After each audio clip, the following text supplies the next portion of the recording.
इस मूवी के स्टार्ट में हमें एक फैमिली को दिखाया जाता है जो अपने बेटे बेन की बर्थडे सेलिब्रेट करने के लिए कैरेबियन सी पे आए थे। सब कुछ बिल्कुल नॉर्मल चल रहा था। जूलियन यानी बेन की मॉम स्विमिंग करने के लिए समुद्र में जंप कर देती है, जबकि बेन और उसके डैड टॉम फिशिंग में बिजी थे। अचानक जूलियन को स्विमिंग करते हुए ऐसा फील हुआ जैसे कोई बड़ी सी चीज उनके इर्द गिर्द चक्कर लगाने लगी हो। जब उसने रुक कर देखा तो समुंदर बिल्कुल नॉर्मल था, लेकिन तभी किसी ने उसे एकदम से समुंदर के अंदर खींच लिया। सेम उसी टाइम पर यॉर्ड के इंस्ट्रूमेंट भी इन्हें खतरे के साइन देने लगे थे, पर बेन और टॉम ने उन पर ध्यान नहीं दिया क्योंकि वो फिशिंग कर रहे थे। डूबती हुई जूलियन अपने आप को बचाने की कोशिशों के साथ साथ टॉम को बहुत आवाज़ें देती है, लेकिन किसी का भी उस पर ध्यान जाता ही नहीं। अब तो जूलियन को ऐसा लगने लगा था कि जैसे पानी पीछे पीछे जा रहा हो, और साथ साथ पानी के वो भी। अब किस्मत से यॉर्ड से दूर जाता जूलियन को टॉम ने भी नोटिस कर लिया और फौरन पानी में जंप कर दी उसे बचाने के लिए। बेन भी यॉर्ड का इंजन ऑन करते हुए उसे उन दोनों के करीब ले आया। टॉम ने जहाँ जूलियन को डूबने से बचाया, वहीं बेन और कैसी ने फिर मिलकर इन दोनों को यॉर्ड के ऊपर खींचा और फिर कहीं जाकर जूलियन की जान बच पाई। यॉर्ड पर सेफ वापस आकर टॉम एक मर्तबा कैसे भी गुस्सा करता है कि ध्यान कहाँ था तुम्हारा, जब बताया है कि जो भी स्विमिंग के लिए जाएगा उस पर कोई एक ध्यान रखेगा, तो क्यों नहीं दिया ध्यान? अगर मर जाती तुम्हारी मॉम तो? कैसी खुद भी गिल्टी थी। उसके सॉरी करने के बाद सभी इस वाक़ये को भुलाने की कोशिश करते हैं और रात में बेन का बर्थडे सेलिब्रेट करते हैं। इसी टाइम कैसी के बॉयफ्रेंड की कॉल आने पर वो नोटिस करती है कि शहर में बहुत बुरा तूफान आ रहा था, जो देखकर एक मिनट के लिए वो परेशान हुई क्योंकि वो इस टाइम सेफ जगह पर तो बिल्कुल नहीं थे। वो जाकर ये बात अपने मॉम डैड को बताती है और ये सब अब सेफ्टी मेजर्स चेक करने का डिसाइड करते हैं। जो करते हुए इन्होंने नोटिस किया कि व्हेल्स और शार्क्स इनके यॉर्ड के इर्द गिर्द मंडला रही थी, और टॉम के अकॉर्डिंग व्हेल्स या शार्क ऐसा किसी तूफान के आने से पहले ही करती हैं, क्योंकि उन्हें तब लहरों का अंदाजा नहीं हो पाता। अब आने वाले तूफान का अंदाजा इन्हें हो चुका था, उससे तो इन्हें निपटना था ही, लेकिन उससे पहले इन शार्क से निपटना था। इन्हीं की बातों के दौरान एकदम से उनकी यॉट को एक जोरदार झटका लगता है, जिसे चेक करने के लिए अब टॉम पानी में गया तो उसने देखा यॉट पे एक बहुत ही स्वेयर डंट आ चुका था, जो जरूर किसी शार्क ने किया था। ये चेक करते ही टॉम जब अपनी यॉट पे वापस आया तो वो बुरी तरह जख्मी था। जूलियन उसके जख्मों पे स्टिचेस लगाती है और यहाँ टॉम इन सबको बुरी खबर देता है कि शार्क के डंट देने की वजह से ये लोग आगे नहीं बढ़ पाएंगे। सेफ ऑप्शन इनके पास यही था कि किसी को मदद के लिए बुलाएं, लेकिन सिग्नल्स भी बंद हो चुके थे। यहाँ तक कि यॉट का रेडियो भी कोई सिग्नल पिक नहीं कर रहा था। इस मुश्किल कंडीशन में टॉम अपने खाने पीने के सामान को चेक करने लगता है। उनके पास सिर्फ 4 दिन के लिए पीने का पानी था और कुछ नहीं, लेकिन टॉम को ये तसल्ली थी कि वो एक शिपिंग रूट पे हैं, यहाँ से शिप्स अक्सर गुजरती रहती हैं, कोई ना कोई उन्हें देख लेगा। इनकी इन्हीं बातों के दौरान अचानक बाहर से इन्हें जोरदार आवाज सुनाई देती है। बाहर जाकर जब इन्होंने देखा तो एक मेट्रॉइड बिल्कुल जमीन से टकराने वाला था और इनकी शिप की तरफ आ रहा था। उससे बचने के लिए टॉम जल्दी से अपनी यॉट का इंजन ऑन कर देता है। हालांकि वो जानता था अगर उसने ऐसा किया तो उसकी शिप तबाह हो जाएगी, और बिल्कुल ऐसा ही हुआ। यॉट का इंजन तबाह हो गया और दूर से एक दूसरा मेट्रॉइड भी उनकी तरफ बढ़ने लगा। अपने आप को बचाने के लिए कुछ और तो कर नहीं सकते थे, इसलिए लोग तेजी से यॉट के निचले हिस्से की तरफ चले गए और लाइफ जैकेट्स भी इन्होंने पहन ली। जिसके बाद बस इन्हें एक जोरदार आवाज सुनाई दी और ये सब बेहोश हो गए। इन्हें जब होश आया तो ये सब जिंदा थे। चोटें तो इन्हें बेशक आई थी, लेकिन हैरानकुन बात ये थी कि अब इनकी बोट के अंदर एक बहुत बड़ा होल होने के बावजूद भी इनकी बोट के अंदर बिल्कुल पानी नहीं था। टॉम और बेन ने जब बाहर जाकर देखा तो इनकी बोट एक सहराई पथरीले इलाके पे आ गई थी। ये जगह बिल्कुल बदल चुकी थी। जहाँ पानी था वहाँ अब बस मिट्टी के पहाड़ रह गए थे। टॉम जल्दी से अब कंपास निकालता है और डायरेक्शन देखने लगा। तब जाकर उसे पता चला कि इस जमीन के साथ कुछ गड़बड़ी हो गई है। जमीन के सभी पोल्स चेंज हो गए हैं। जमीन के नॉर्थ पोल पे साउथ पोल आ गया था, जबकि साउथ पोल पे नॉर्थ पोल चला गया था। और ऐसे ही जहाँ पर सहरा थे, समुद्र का सारा पानी वहाँ शिफ्ट हो गया था और अब समुद्र की जगह सहरा बन चुकी थी। और ये चीज रियलाइज होते ही ये सब के सब शॉक रह गए। एक और दिल दहला देने वाली बात टॉम ने ये बताई कि इस सारे प्रोसेस में ह्यूमैनिटी यानी इंसान मारे गए होंगे। जैसे को इस सारी खबर से इतना बुरा शौक लगा था कि उसने अपने हवास खो दिए थे। वो अब एक कैबिन में अपने आप को बंद कर लेती है और किसी से बात नहीं करती। अब जूलियन अपने बच्चे कुछ खाने को इकट्ठा करने लगती है, जबकि बेन बहुत सारे अपने बर्थडे के बैलून्स हवा में उड़ाता है कि कहीं अगर कोई इंसान जिंदा होगा तो वो उनकी मदद को आ जाएगा। जबकि टॉम अब रेडियो के जरिए किसी से बात करने की कोशिश करता है, किसी से कांटेक्ट करने की कोशिश करता है। एक्सपेक्ट तो वो यही कर रहा था कि कोई रिस्पॉन्स नहीं आएगा, लेकिन हैरानकुन तौर पे उसे एक रिस्पॉन्स मिला और ये रिस्पॉन्स एक कैप्टन ने दिया था जो इस वक्त एक छोटी सी सबमरीन में था और समुद्र के ऐसे शिफ्ट होने की कहानी वो भी जानता था, क्योंकि वो भी टॉम की फैमिली की तरह सबमरीन में था, इसीलिए वो इस हादसे में बच गया। कैप्टन अब टॉम को बताते हैं कि अर्थ के जो पोल चेंज हुए हैं वो तकरीबन एक हफ्ते बाद वापस अपनी जगह पे आ जाएंगे। ऐसे समुद्र भी वापस अपनी जगह पे आएगा और उस वक्त इसकी लहरें बहुत ही ज्यादा खतरनाक होंगी। इसीलिए कैप्टन टॉम को मशवरा देता है कि तुम कोई ऊंची सी जगह ढूंढो और वहाँ पे चले जाओ, वहाँ पर तुम्हारे बचने के चांसेस ज्यादा हैं। ये बात सुनते हुए जूलियन फौरन अपने बच्चों को पैकिंग करने को कहते हैं, जबकि टॉम कैप्टन से रिक्वेस्ट करता है आपकी सबमरीन के अंदर भी बचने के चांसेस ज्यादा हैं, क्या आप हमारे बच्चों को रख सकते हैं। तब कैप्टन बताते हैं कि वो ये करना तो चाहता है लेकिन कर नहीं सकता क्योंकि उसकी सबमरीन बहुत छोटी है, उसका यहाँ पे एक साथी मारा गया है और ऐसे बस एक ही इंसान की जगह उसकी सबमरीन के अंदर है। या टॉम कैप्टन की मिन्नतें करता है प्लीज आप किसी तरह दोनों बच्चों को एडजस्ट कर लो, इसके बदले में आप मेरे से जो मदद चाहेंगे मैं आपकी करूंगा। कैप्टन अब उसकी बात मान गए थे। टॉम अब उस सबमरीन की लोकेशन का अंदाजा लगाता है और जूलियन को बताता है कि वो सिर्फ 2 दिन के अंदर अंदर वहाँ होंगे, यानी समुद्र की लहरों के वापस आने से पहले पहले ये लोग अपने बच्चों को सही सलामत उस सबमरीन तक पहुँचा देंगे, जिसके बाद उनकी जान बच जाएगी। अगली सुबह ये पूरी फैमिली अब अपने सफर को तैयार थी। तभी टॉम ने देखा कि दूर से एक अजीब सा आदमी अपने डॉग के साथ यहाँ चला रहा है। टॉम ने नोटिस किया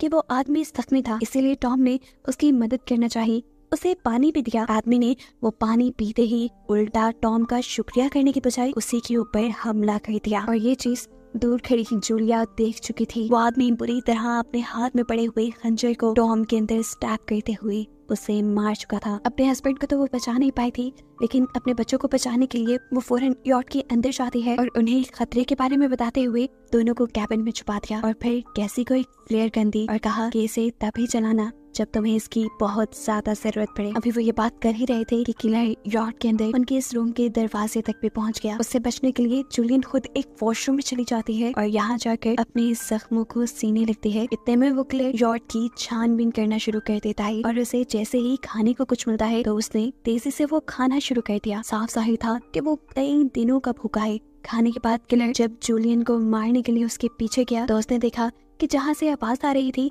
वो कैबिन तो खाली था। असल में जूलियन बोट में हुए सुराख से निकलकर भाग चुकी थी, लेकिन उसकी बदकिस्मती कि उसे इस किलर के डॉग ने देख लिया जो उस पर भौंकने लगता है और उसे चुप करवाने के लिए जूलियन उसे मार देती है और खुद बोट के नीचे छुप जाती है। वैसे तो वो किलर को ना मिलती, लेकिन किलर ने जब दूर अपने डॉग को मारा देखा तो वो समझ गया कि जूलियन बोट से बाहर है। अब जैसे ही किलर उसे पकड़ने के लिए बोट से नीचे उतरा, जूलियन बोट की दूसरी तरफ से एक दूसरे टूटे हुए शीशे को अपना रास्ता बनाते हुए बोट के अंदर आ गई, लेकिन उसकी बदकिस्मती कि थोड़ी ही देर में पकड़ी गई वो उस किलर के हाथों। किलर उसे बालों से पकड़ के खूब टॉर्चर करता है, उसका गला दबाने लगता है, जबकि जूलियन अपने आप को बचाने के चक्कर में उसके साथ लड़ने लग जाती है। कैसी जो कैबिन से ये सब कुछ देख रही थी उसे लगा ये सही मौका है फ्लेयर गन यूज करने का। उसने यहाँ पे फ्लेयर गन चला दी जिससे उस आदमी को तो ज्यादा नुकसान नहीं हुआ, लेकिन उनकी यॉट जलने लगी। अब अपने आप को बचाने के लिए जूलियन जल्दी से अपने दोनों बच्चों को लेकर इस यॉट से निकल गई। जहाँ से बाहर निकलते हुए उस किलर ने दोबारा जूलिया के ऊपर हमला किया, लेकिन इस मर्तबा जूलियन ने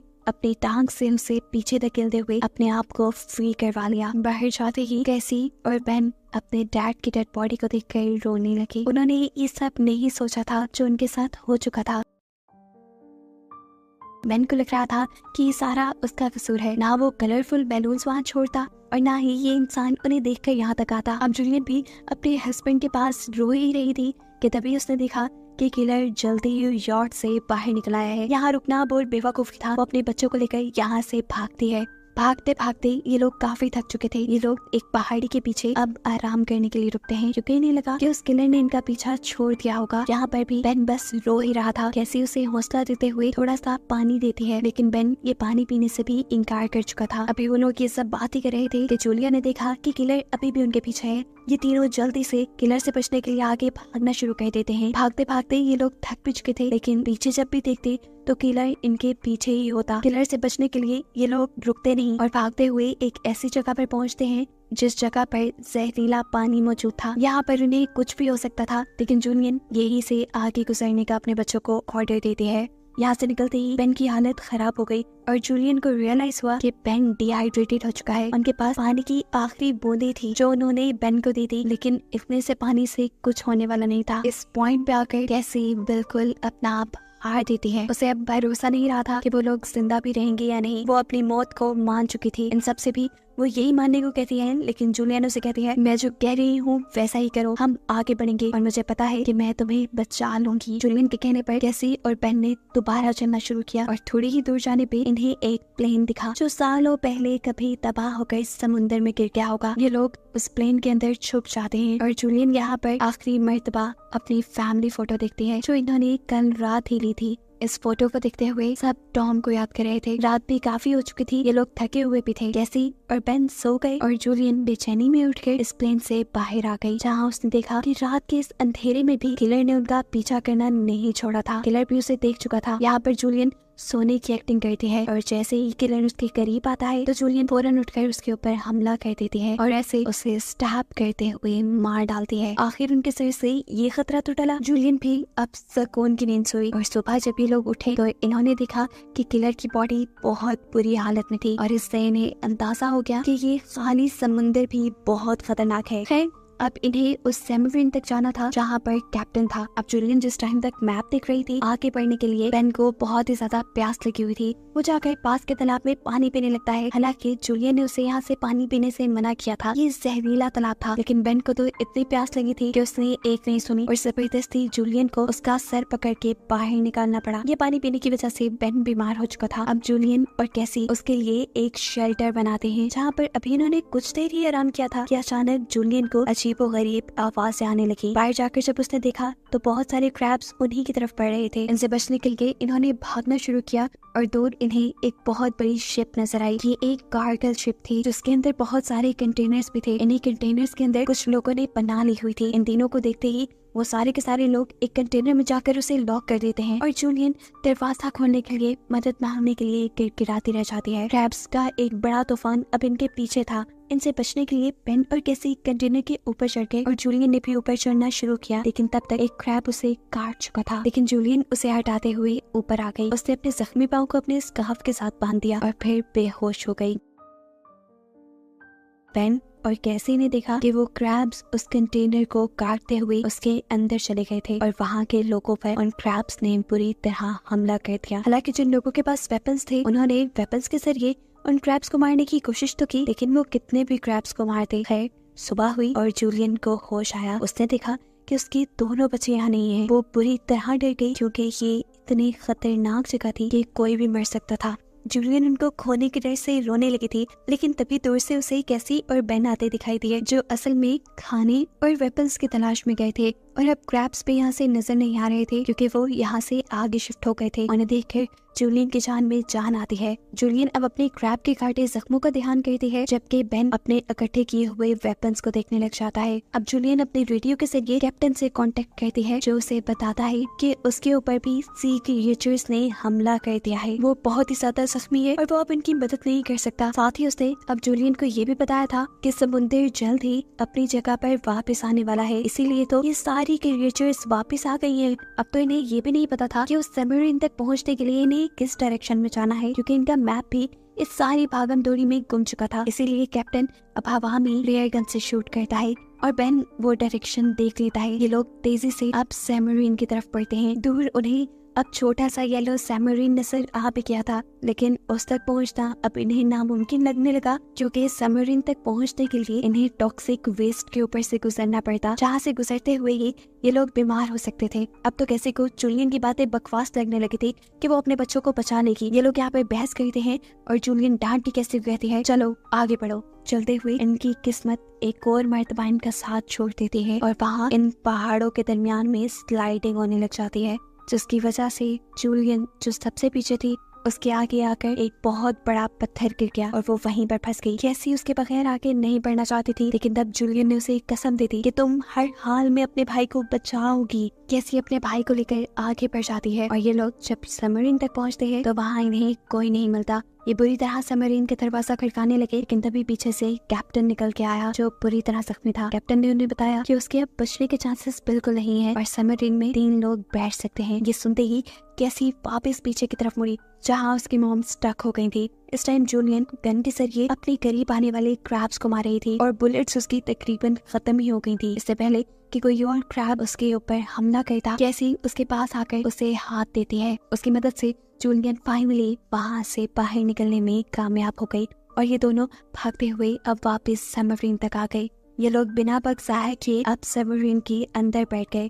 इनके बेल्ट्स लगाते हुए ही इन्हें सामने से समुद्र की एक बहुत बड़ी लहर आती दिखाई दी, जिसके इनके सबमरीन से टकराते ही ये लोग बेहोश हो गए। जूलियन को अब जब होश आया तो हैरानकुन तौर पे उनकी सबमरीन इस वक्त पानी में नहीं थी। समुद्र की वो बड़ी लहर इनकी सबमरीन को घसीट के एक तबाह हुए शहर पे ले आई थी, जिसकी हालत बता रही थी कि यहाँ पर उनके अलावा कोई जिंदा नहीं रहा होगा। और बस यही दिखाते हुए ये कहानी यहाँ खत्म हो गई।